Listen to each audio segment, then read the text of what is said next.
And I find it interesting because when people read my book, they're sort of on Mary's side until she makes people sick in a maternity hospital. Right. Yeah.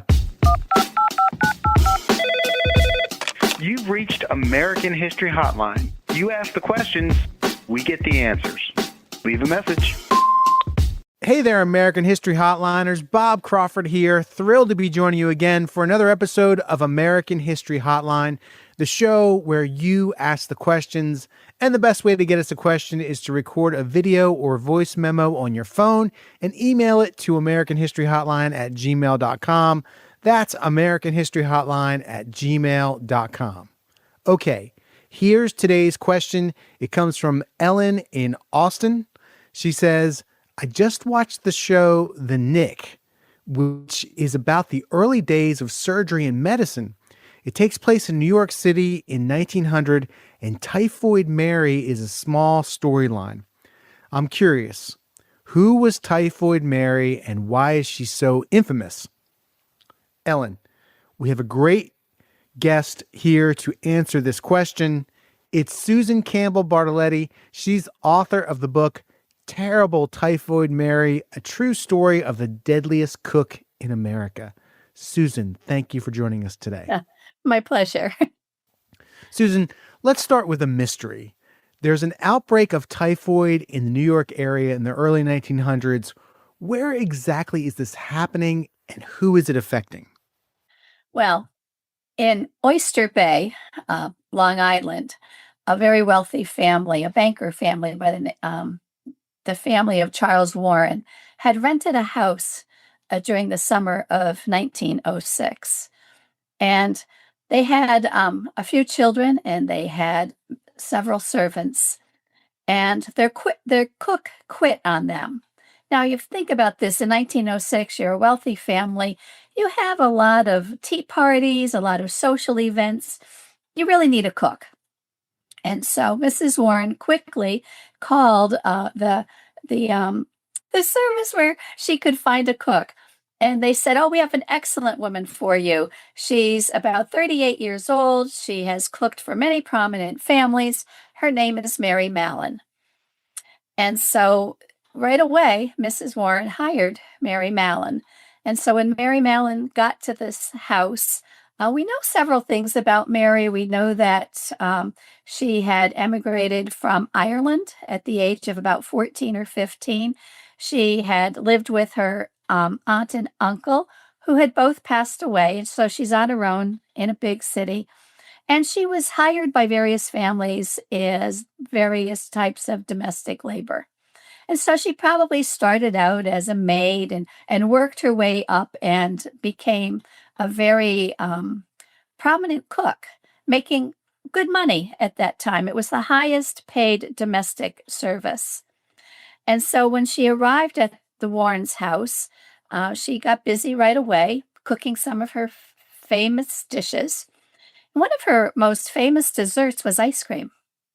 And she bought some fresh peaches, which were in season at the time. And one of the fruit growers was so proud of his peaches in Oyster Bay, he had even sold them to President Theodore Roosevelt, who was also vacationing there at the time. So Mary Mallon made this dessert, and a couple of days later, one of the Warren children, Margaret, who was 11 years old, developed a high fever.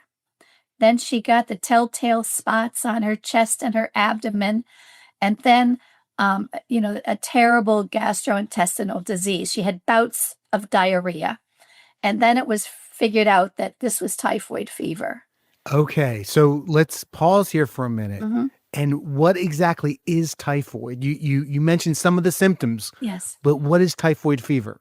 Well, in 1906, it was a very deadly bacterial fever caused by bacteria, and it would infect the intestinal tract.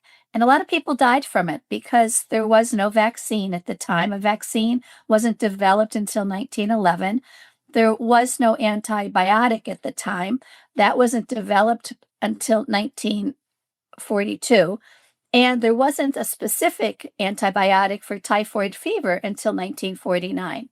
So if you got this disease, you either your immune system won and you lived, or your immune system lost and you died.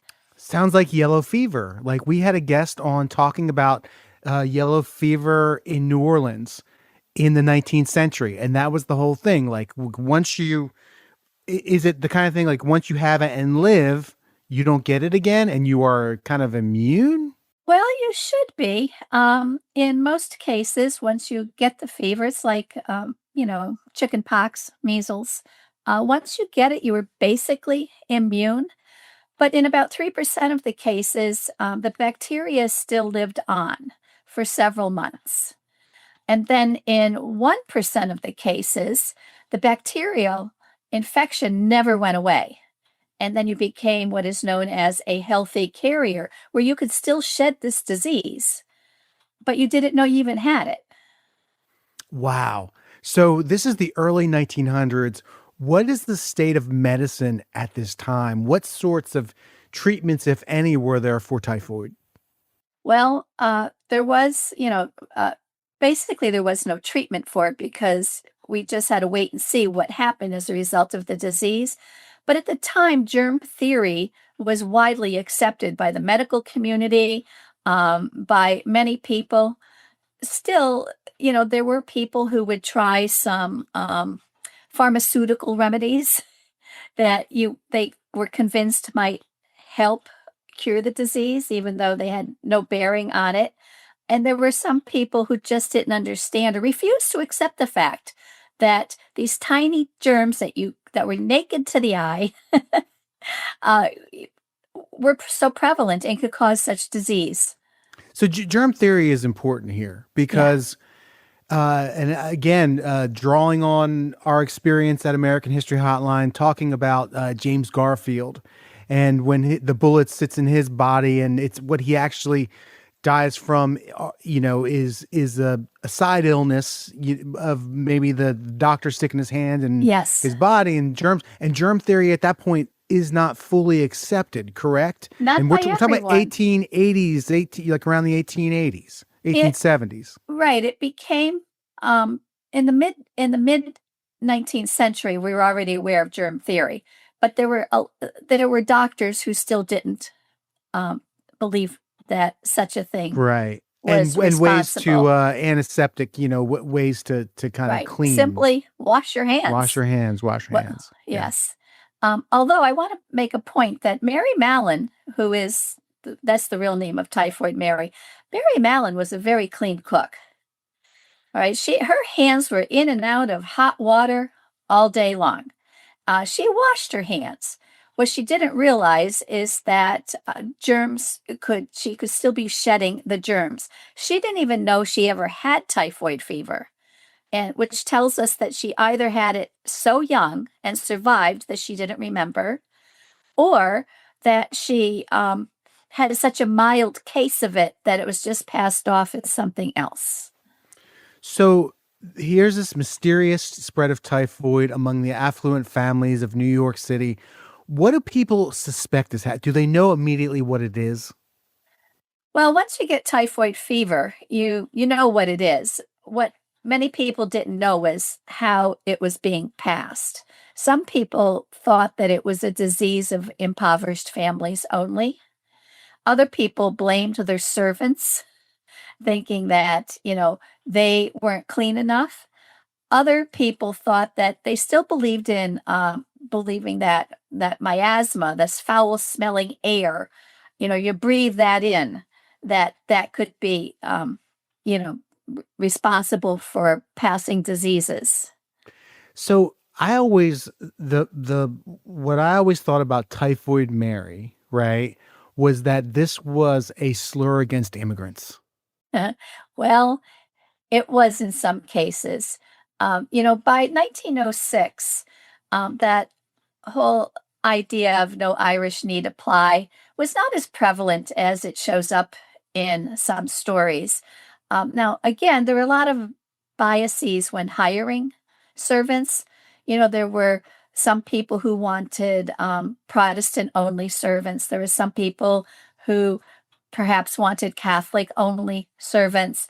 There were some people who didn't want Irish servants, and there were others who couldn't say enough good about their Irish servants. So, I mean, there were many people who did hold on to some, bias, some discriminatory ideas. Tell us more about Mary Mallon as a person. You told us like she's 38 and, she's a cook and, she has this typhoid. She's a carrier, we believe.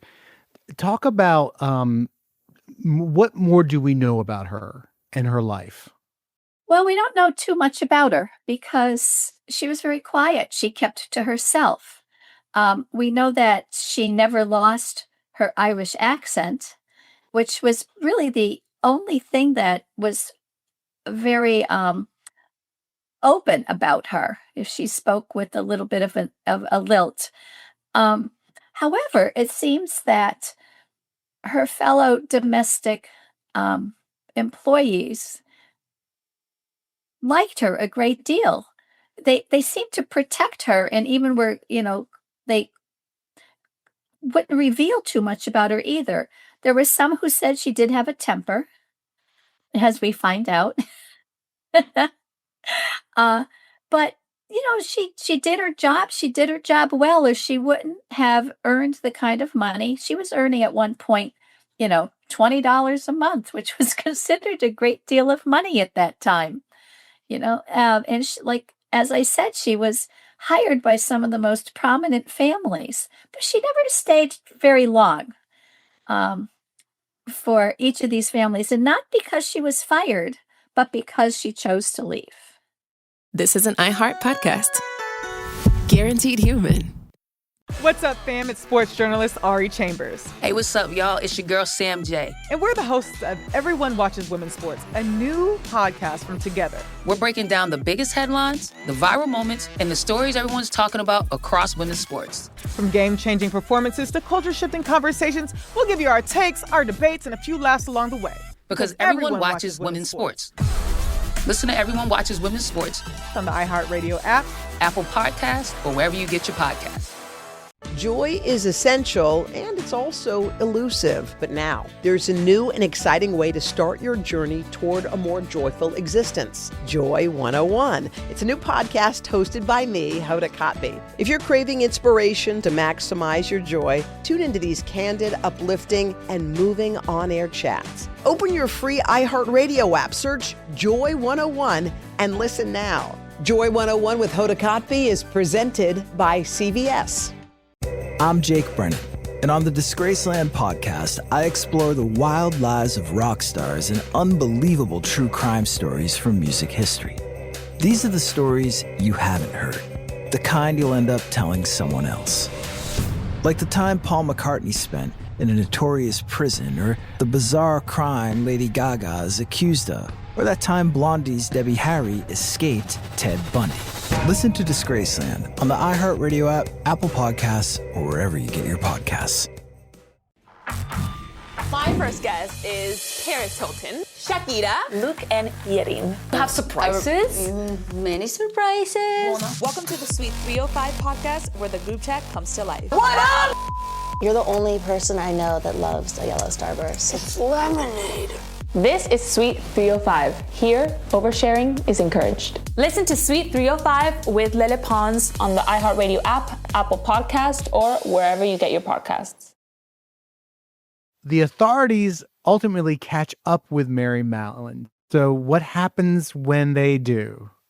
Well, I'll tell you a little bit about how they catch up. Okay. Because the house that the Warrens rented belonged to the Thompson family.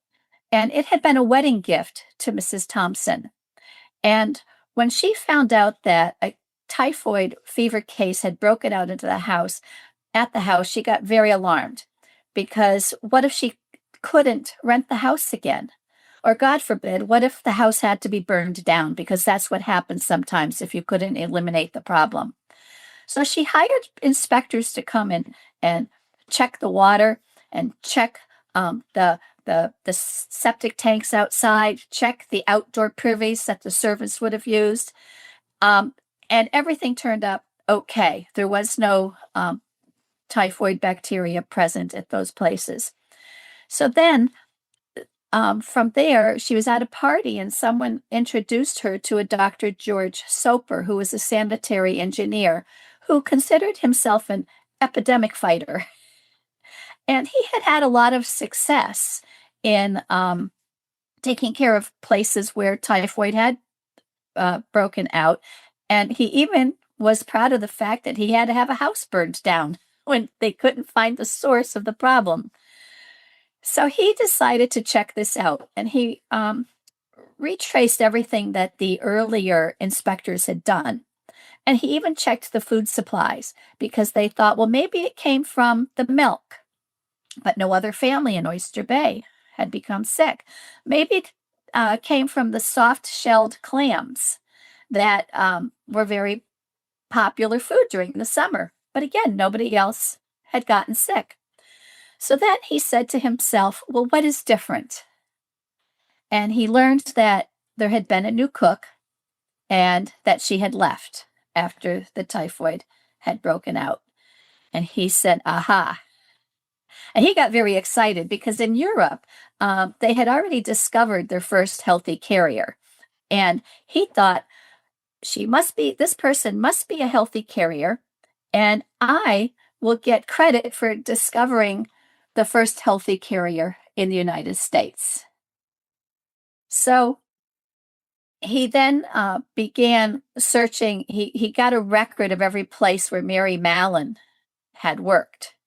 And he found out that in almost every place where Mary Mallon had worked, someone had broken out with fever, and for a total of 24 people. And one of those people had died. So just pausing here for a minute, she had to have known, right? I mean, did she leave before the people got sick? You say that she never stayed anywhere too long. Yeah. We have a couple of theories about that. In one case, we know that not only did she stay and help take care of these sick people, but the employer was so happy that he gave her a $50 bonus. Right.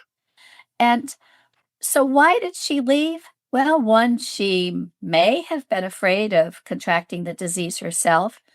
She may have thought it was just terribly unlucky that this happened. I have never seen any evidence that she ever thought she was responsible for causing the disease. So when they come to arrest her, what happens? Paint a picture for us. So George Soper shows up at the Bound house where she is working in the kitchen. And he thinks, you know what, let's work this out logically. If I can just get Mary to agree to give me samples of her feces, blood, urine, she'll understand when we see the germs there. And yeah, this was a very personal request in 1906. And she becomes outraged. And she grabs a carving fork. Oh my gosh. And lunges at him. And he escapes. So then he feels that, well, maybe I can just go where she lives. And he heard that she was visiting a man by the name of Robert Bryhoff. And so he thought, well, maybe if I can just meet her where she's visiting this friend, I can convince her. So he takes another man with him. And they convince Robert Bryhoff to let them know when Mary will be coming. And when they wait for her at the top in the apartment. Now, George Soper is just disgusted by this apartment. For one thing, there's a very large, mangy dog. August Bryhoff is a former policeman who spends a lot of time in the pub. And he decides to make some assumptions about Mary, which I have not been able to prove. Like, we don't know for a fact that she lived there, but she did care for him, this August Bryhoff, and she brought him food, probably leftovers from the kitchen where she was working. And when he waits at the top of the stairs, he can hear her coming. I always think of him as like this gumshoe, kind of like tailing her as she's walking the 30-some blocks from the Bound house down to this flat. And she sees him at the top of the stairs. And again, she is furious. She swears at him. And he and this friend that he brought with him leave. Now, Mary clearly does not fit the ideal of womanhood that George Soper would have in mind. He talks about, first of all, he says she's very strong. She walks more like a man than a woman. And her language. And he is not a large man. She probably is taller than he is. Maybe she weighs more than he does. So he's intimidated by her. He's intimidated. Right. He's intimidated. So they go back to the city health officials and they convince a female doctor, Dr. S. Josephine Baker, say, hey, we have an idea for you. Maybe you can convince Mary to let us test her. But they don't tell Dr. Baker that Mary has a tendency for violence, for lunging at people with a fork. And so when Dr. Baker gets there and she explains to Mary that she would like some samples, will you come with us? Mary again lunges past them and they're knocked to the ground. By the time they get to their feet, they're searching the house. Where did Mary go? And then they go outside and they see footprints that lead to a chair that's propped up to a fence. And they realize, she jumped the fence. All right, so she's around someplace. So the Dr. Baker has 4 policemen with her. And they're searching. They can't. And then they notice a little piece of a blue calico dress sticking out from beneath probably where maybe fuel or coal would have been stored. But there are trash bins in front of the door. And Dr. Baker likes that because she says, this is an example of class solidarity. The other servants helped Mary hide. So, of course, they drag Mary out. It takes the 4 policemen to get her into the waiting horse-drawn ambulance. Mary is, fighting, cursing the entire way. Dr. Baker sits on top of Mary as the ambulance gallops down the street to the hospital. So here you are trying to get really intimate samples from someone who does not want to give them. What do they restrain her? Does she eventually acquiesce? No. Wow. When George Soper then goes to visit Mary at the hospital, and Mary has been locked in a room. Everything is white furniture, white bed. She's dressed in a white, robe. There's a white toilet in a closet. There's a white sink. And he says, look, Mary. And he has accused her of not washing her hands, which is insulting to Mary. She prided herself on her work. But what we do know about these germs at that time, that water would have had to have been 150 degrees in order to kill the bacteria. Right. She would have had to scald herself. Right. And I want to just revisit that ice cream for a minute that she made for the Warren family that started this all. When Mary made the ice cream, you can think of how that would have had to been made back then. It would have been, the cream and the sugar are poured into a hand-cranked machine. There would have been ice. There would have been rock salt to melt the ice, and she would have cranked it. And then she got some of those beautiful peaches that farmer had been so proud of. And if she peeled the peaches, she cut it up. And think of how close fingers have to be in contact with that fruit. And then the ice cream was frozen. Well, okay, that would have just frozen the bacteria. But the minute that the Warren family and the gardener also ate the ice cream, it would have slid down, the esophagus. It would have gone into the intestines, the stomach, and then the intestines and warmed up, which would have activated Right. the typhoid bacteria. And that's how the disease struck that home. It's absolutely insane for us to kind of even in this day and age where we understand so much more about how diseases spread. It's must have been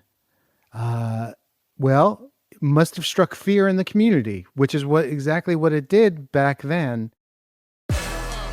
What's up, fam? I'm sports journalist Ari Chambers. Hey, what's up, y'all? It's your girl, Sam J. And we're the hosts of Everyone Watches Women's Sports, a new podcast from Together and iHeart Women's Sports. Because let's be real, women's sports is giving us way too much to talk about these days. The highlights, the rivalries, the breakout stars, the moments that take over your entire timeline. And the conversations that start during the game and somehow keep going all week. Every week, we're breaking down the biggest stories across women's sports. We'll give you our takes, our debates, and probably a few disagreements. We'll talk to athletes, celebrate big moments, and get into what's happening on and off the field, court, track, and beyond. Because we're not just interested in what happened, we're interested in why everyone's talking about it. Because everyone watches women's sports. So if you're already a fan, or you're just getting into the game, there's a seat for you right here. Listen to Everyone Watches Women's Sports on the iHeartRadio app, Apple Podcasts, or wherever you get your podcasts. Hey, I'm Hoda Kotb, host of the podcast Joy 101 with Hoda Kotb. Okay, if you know me, you know this. I'm always searching for inspiration, for support, and useful tools to help maximize joy. So this podcast lets us uncover all of that together. We're going to have these meaningful conversations with the world's most fascinating people, like when actress Olivia Munn shared how she overcame fierce health challenges that she never saw coming. I've gone through breast cancer and then helped my mother through breast cancer, and that was more difficult. There's a lot of people who understand postpartum depression. I was not prepared for postpartum anxiety. Olympic champ Shawn Johnson revealed why she had no choice but to be a gymnast. There was something about gymnastics that was intoxicating to me. It's given me a belief that we all have one of those treasures inside of us. We just have to find it. Listen to Joy 101 with Hoda Kotb on the iHeartRadio app, Apple Podcasts, or wherever you get your podcasts. My first guest is Paris Hilton, Shakira, Luke and Yerin, Samira y Gracie. I'm so excited. On the bouncy bed. You have surprises? Many surprises. Welcome to Suite 305, where the group chat comes to life. What up? Es como que una forma de decir como, hola amiga, hola mejor amiga, hola hermana, what up? Mira, nunca lo había hablado con nadie. Excepto con mis hijos. Mis hijos sí saben. Yes. Sé mi amante. Uf. Punch. Qué increíble. Ya la telenovela. You're the only person I know that loves a yellow starburst. It's lemonade. No hay alguien que te falta, como que tú dices, me gustaría colaborar con esta persona. This is Suite 305. Listen to Suite 305 with Lele Pons as part of My Cultura podcast network on the iHeartRadio app, Apple Podcast, or wherever you get your podcasts. Hey everyone, it's the Jonas Brothers. This week on the podcast, Hey Jonas, we're hanging out with the one, the only, and the one, Michael Bublé. You guys, I'm genuinely a huge fan. Like, it's funny, I made a whole thing about doing this TikTok where I got you guys to sign the guitar, but right. It was real. Like, we listen to you in the car all the time. Like, it literally is hanging up with all your signatures. Wow. I am so honored. After Kevin's recent, let's call it interesting confession about Michael, I had a feeling this wasn't going to be going away. We figured there's only one thing to do. We must invite Michael Bublé on the podcast, and we want to know what's on his Sexy Time playlist. I did an interview, and they're like, have you heard about this Jonas Brothers thing? And they're like, what did you think of it? And I was like, well, I mean, it's reciprocal. Like, what a man got to do? What a man got to do? We talk about Kevin's confession, Michael's reaction, and a whole lot more. Do you have a hockey rink in your house? I do. Our conversation with Michael Bublé is out now. Listen to Hey Jonas on the iHeartRadio app, Apple Podcasts, or wherever you get your podcasts. Talk about what happens to Mary. Like, is she charged with a crime? What?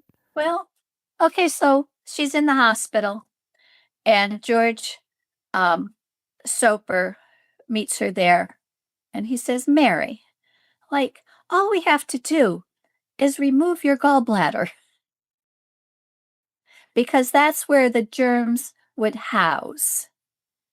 All right. And it is true that they would have worked their way, from the large intestine, small intestine into the gallbladder. He says, Mary, you could live without a gallbladder. And of course, you can. Taking out someone's gallbladder who is a carrier will remove the disease from their body. Well, maybe. Not 100%. And so he says, Mary, just, agree to this. I want to write a book on the subject, and I will let you profit from the money made from that book. So basically, he's offering her a book deal. And what is her response? Well, Mary doesn't say a word. She gets up. I imagine she probably tightened her robe around her, went into the closet where the toilet was, and didn't come out. And stayed in there. And stayed there. But of course, that is how the employees at the hospital, how the staff got hold of the specimens that they needed. So they physically took them from her? Yes. Well, yes. From the toilet, yes. From the toilet. Okay. So what ultimately, where does the name Typhoid Mary, how does that stick? Okay. So now the health department quarantines her on North Brother Island. Now, you think about this. The Fourth Amendment, which protects us against, protects our rights against searches. All right. Also, the Fifth Amendment, which gives us due process. Okay. And so she is quarantined without a judge, a jury, a trial. And they tell her she is there for about 3 years. She's not giving in. They tried different medicines. It turned out she was hiding some of the pills. So there was no attorney who stood up for her. No, there was no. She had no way to mount a defense. Yeah, not yet. Okay. And her identity has been hidden up till now. And so she's there for over 2 years, almost 3 years. And all of a sudden, she was a big reader. She loved to read the newspaper. There are some people who had said that she was illiterate. She wasn't. She didn't miss the New York Times. All right. She loved to read the New York newspapers. And one day she opens up the newspaper, the William Hearst newspaper, and there is a 2-page spread all about her. And Hearst, we know this is I guess yellow journalism is what they would call it. It was what we would think of today, right? The tabloids. Right. It always shocks me when the tabloids are right. Right. Yes. When they get a story right. You're standing in the grocery line and it's oh, that can't be true. And then you find out, oh boy, it was true. Yeah. So yeah, and so, Hearst was sort of known as an underdog, as a champion for the underdog. Sure. And so, but she was appalled because Mary said, while she's there on the island, she became a peep show for everyone. And so now her story is public. And that is when an attorney offers to represent her, George O'Neill. Now, Hearst said the newspapers claimed that people got together and paid for the attorney, but other people say, no, it was William Randolph Hearst who paid for it because of his, and even today we would consider that unethical. Would we? Well, there was a time. Ask me again in 6 months, right? Oh gosh, yes. Right. So she does get her day in court. And now we suddenly see a more flattering picture of Mary because there's a lovely engraving of her that was probably made from a photograph. And it shows, previous images of her depicted her as a witch. They showed that she was cracking typhoid eggs into a frying pan and it was going out with skulls. And they were calling her um, names that completely dehumanized her. She was a typhoid machine.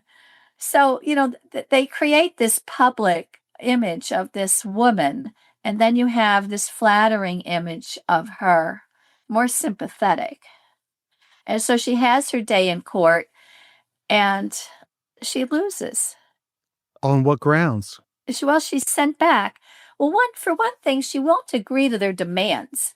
At one point, she's offered her freedom if she will say, I'm going to go live with my sister in Connecticut. She has no sister in Connecticut. She refuses to lie. And that's interesting to me because of other choices that she then makes. Well, so would this have been different if she was a man? I believe so. Yeah. I believe what we know and what we have seen is that it is much harder for women to recover from a bad reputation, what someone calls or terms a bad reputation. We saw this in, the Middle Ages and here in the States, well, in the colonial America in the late 1600s, where you call a woman a witch. Mm-hmm. How could she recover? Right. And so the minute they even term Mary as being a witch, how do you recover that? And we know for a fact that there were men who were also infecting people with typhoid fever in New York. We don't remember their names. Yeah. So eventually Mary is released. She is released. She has promised never to cook again and to report, sort of like a probation, to the health authorities once a month.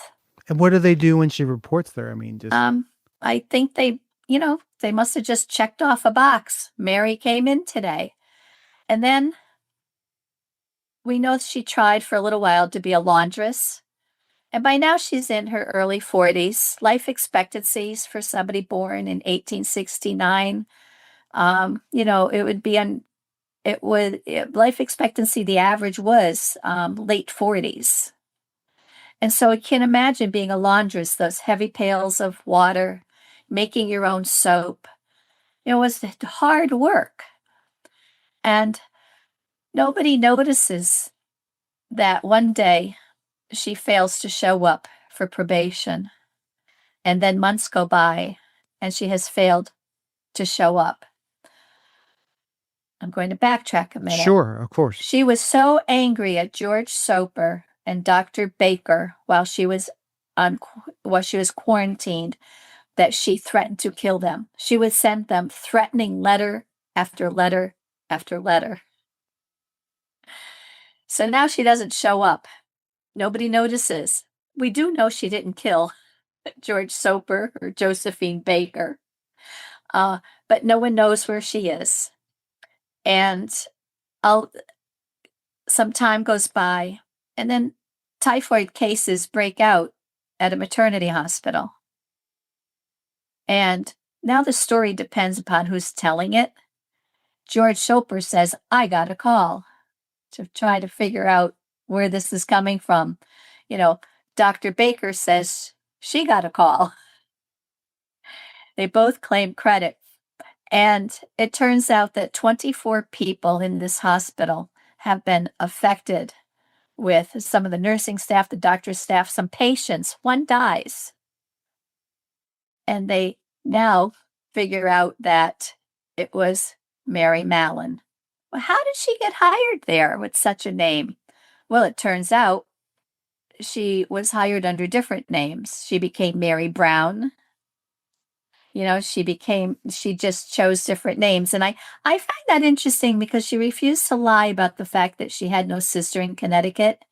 And now we have somebody who is desperate for work. There are no safety systems. There's no unemployment. There's no Medicare. There's no Medicaid. There really aren't any safety systems in place for someone like Mary. So she goes back to what she knows.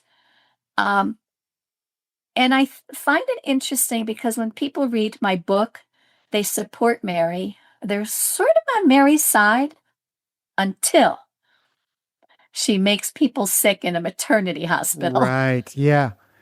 So she changed her name. She works at this maternity hospital. All these people get sick. What ultimately becomes of Mary Mallon? Well, she is tracked to a house where she has been staying, and she is arrested. By now, we know that her friend August Breihoff had also passed, and so she lost that support system, which is also probably something that led to her decision to start cooking again, to take that particular job. So she is now sent back to North Brother Island, where she lives out the rest of her life. But there, she makes friends.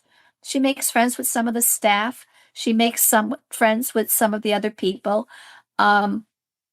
She is given a job in the laboratory working with one of the doctors, and she enjoys that work. The one residence intern said that she wasn't particularly bright, but she was very good. And she was never late for her job. She was then given passes that she could leave the island as long as she came back. And she did. She'd take the ferry out. She'd go visit a friend. And the daughter of that friend said that, she always ate with them for dinner, but after Mary went back, they always boiled the dishes. On the island, she helped take care of some of the other patients. The children, they said, particularly loved her. And just one day when she didn't show up for work, the intern went looking for her, and she found Mary on the floor. She had taken a stroke. Well, she lived for a few weeks after that.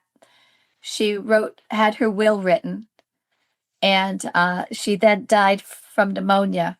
And from her will, I love how she says, considering the uncertainty of life, and then she left $4,000 to, one family. She left $200 to the priest who visited her, 200 and some dollars to Catholic social services. She paid for her own funeral. And I mean, I think from that will, we learn a lot about Mary. Right. Yes. She always believed she was kidnapped, Yeah. and used as a medical experiment, but she came to terms. I'll tell you, this is a tough story because Mary is, reportedly reckless, causing death and illness. But at the same time, is it fair to lock someone up forever, even if it's like being, literally and figuratively locking someone up forever because they're an asymptomatic carrier of disease? How do you think Mary's story helps us think about that balance between personal liberties and public safety? Yeah, it's, it's something that a lot of people struggle with today. Oh, yes. As we have measles outbreaks in Texas and, South Carolina. And I think North Carolina. And North Carolina, Yeah. where we are now no longer considered measles free. Right. We're about to lose that designation. Yeah, that status. Yeah, right, yeah. yes. We expect to have individual liberties, and yet at the same time, we expect our government to protect us. And now it might seem maybe we don't understand as much today why a woman like Mary in 1906 would refuse to give such special specimens. Because to us today, it's like, okay, what's so private about that? Right. Yes, it's what we do if you get a yearly physical. It's not too far off the mark there. Right. Well, Susan, this has been incredible. Thank you so much for answering our question today. I've been talking to Susan Campbell Bartoletti. She's author of the book Terrible Typhoid Mary, a true story of the deadliest cook in America. Susan, thank you for joining us today on American History Hotline. My pleasure. Stay healthy. You too.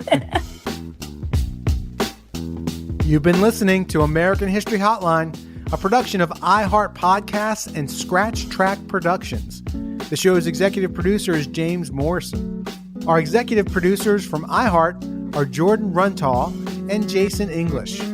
Original music composed by me, Bob Crawford. Please keep in touch. Our email is americanhistoryhotline@gmail.com. If you like the show, please tell your friends and leave us a review in Apple Podcasts. I'm your host, Bob Crawford. Feel free to hit me up on social media to ask a history question or to let me know what you think of the show. You can find me at Bob Crawford Base. Thanks so much for listening. See you next week.